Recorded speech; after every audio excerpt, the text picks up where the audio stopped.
Hey guys, what's going on? It's Lefty from 643 Productions coming at you here with a Modern Warfare 3 Team Deathmatch gameplay commentary. Here I am in the map Downturn using the Spaz 12 shotgun. This gameplay is part of the Quack Clan Revival Tour coming to a Team Deathmatch server near you. I don't remember much about this gameplay because, well, I do remember thinking going into the game that, oh, Downturn isn't really primarily a shotgun map. It isn't something, it isn't a map you think of extreme close quarters battle like you do or like you see in other maps in Modern Warfare 3, but I was able to get this gameplay, and that's all I really remember about it. So you and I will be watching it practically for the first time together.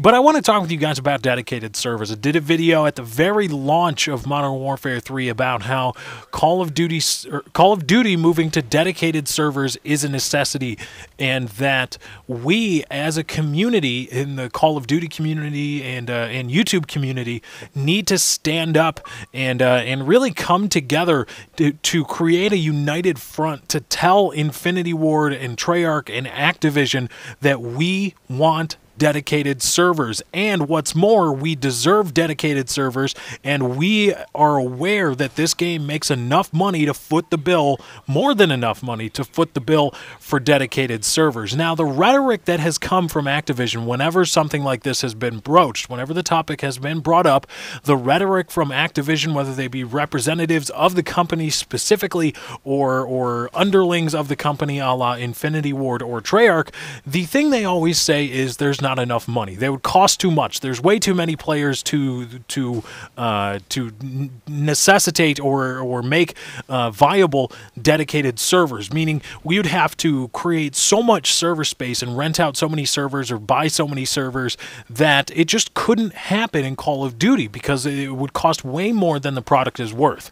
Now, a lot of people take that and say, oh, well, okay, because it costs way too much money. I understand that. Because a lot of people like to think that they know business, and whenever they say, oh, my God, business, accounts receivable, accounts payable, oh, my God, I'm a businessman.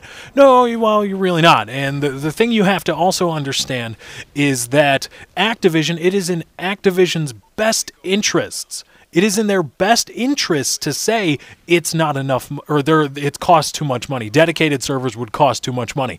You know why? Because dedicated servers are expensive. They are expensive. They do eat into the profit margins, and they would eat in significantly to the profit margins of a game like Call of Duty. But here's the thing. They wouldn't result in a loss. They would not result in a loss or net loss for Call of Duty / Activision Blizzard, which is the company that owns the IP that is Call of Duty, the Call of Duty series. Now, I will get into why that actually is in a bit, but I think people need to understand that whenever you hear a representative say, flat out, a representative of Activision Blizzard say it'll cost too much money, you have to ask them for specifics. You say, well, how much money would it cost?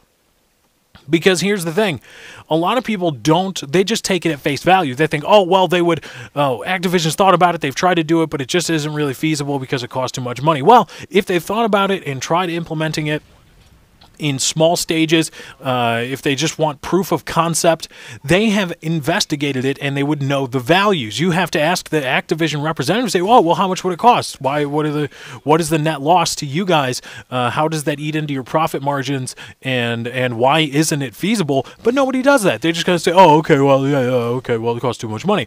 But it doesn't. It's just Activision saying, shut up, it costs too much money, because they don't want to spend the money, because they have stockholders that they have to report to and say, these are our quarterly earnings, these are our quarterly profits, they have to pay out dividends on their stocks, although I don't know if Activision stock is paid on the if they pay out dividends, or even if they have guaranteed dividends. I'm not sure. I haven't researched it. If you guys are interested, I guess I can look that up. But they are a publicly traded company, and they have to answer to their stockholders and to their board of directors. And their board of directors, they don't care about video games. The stockholders don't care about video games. They're not gamers. They're businessmen. They're white, uptight, starched shirt businessmen. And all they care about is how much money they can make. And so they have told Activision, the rhetoric you are going to tell everybody or give everybody is it just costs too much money. But here's the thing. I was thinking for a long time, but like, oh my God, how do I prove that dedicated servers are actually a feasible idea for Call of Duty? There's got to be something there. And I started researching how much it costs to rent a server and for what purposes. And I know nothing about the technical aspects, so I was completely lost. I said, I'm not going to prove much of anything other than I'm a dumbass. But then it hit me. Activision Blizzard. Activision Blizzard is the name of the company. Well, what is Blizzard known for? Anyone? Anyone know what Blizzard is known for, at least right now in the community, not coming out in a few months, which is Diablo 3? They're known for World at War. Now, let me throw this statistic at you. In 2009, Blizzard Entertainment reported 11.9 million unique WoW subscribers. 11.9 million unique WoW subscribers. Their revenue in 2009, $1.2 billion. $1.2 billion. Now, I ask you, because now Activision bought out Blizzard, now Activision has another IP that generates $1 billion in revenue yearly. They do. Outside of World of Warcraft, they have another IP that generates $1 billion in revenue yearly. It's done so for the last 3 years. Can anybody name that intellectual property? And then, once you name that IP, I ask you, is WoW run on dedicated servers? Is WoW a net loss? No, it isn't. WoW isn't a net loss. WoW is big, big, big business, and it's doing just over $1 billion a year, just like another IP that Activision holds sway over. But apparently, dedicated servers are feasible for World of Warcraft, but not for Call of Duty, even though both have similar subscriber bases or player bases, and both bring in a similar amount of money. Makes no sense, Activision. So dedicated servers are a possibility. Don't accept the bullshit rhetoric that Activision tries to spin you, saying it's not a possibility because they cost too much. Activision just bought, in the last 5 or 6 years, they bought an IP that made its bread and butter on dedicated servers. And they bought it, not because it's a net loss, but because it makes so much money. So don't let Activision spin you this bullshit and try to spin you around. Call them out on it and get us some dedicated servers. But anyway, guys, that's my time. I got to get out of here. Thank you for joining. I hope you enjoyed. Be sure to drop a like on this video if you did enjoy. I'm out.